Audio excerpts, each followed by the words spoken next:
Even in the midst of a busy harvest season, Sibley County farmer Ellen Elfke and her family took time out to host a delegation from 5 Latin American countries with an interest in ethanol.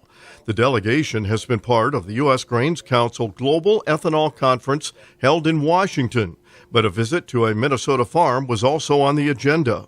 For Elfke, the visit was an opportunity to share information about her farm and to stress the importance of ethanol. I think the key messages that we really wanted to convey about our corn operation here in Minnesota is that we do rely on those international trade markets for ethanol as family corn farmers, but also just talking about the process of growing corn.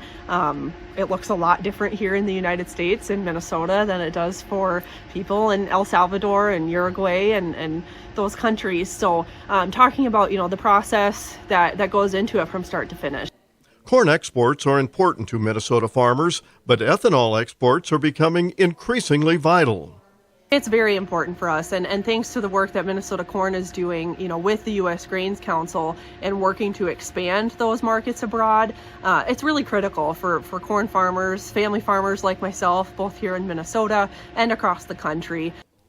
Having potential customers on her farm is one way that promotion through the U.S. Grains Council and Minnesota Corn is working to build demand for ethanol.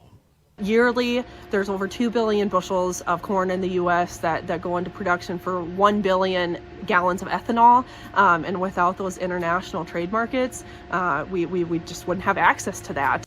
This is Lynn Ketelsen reporting.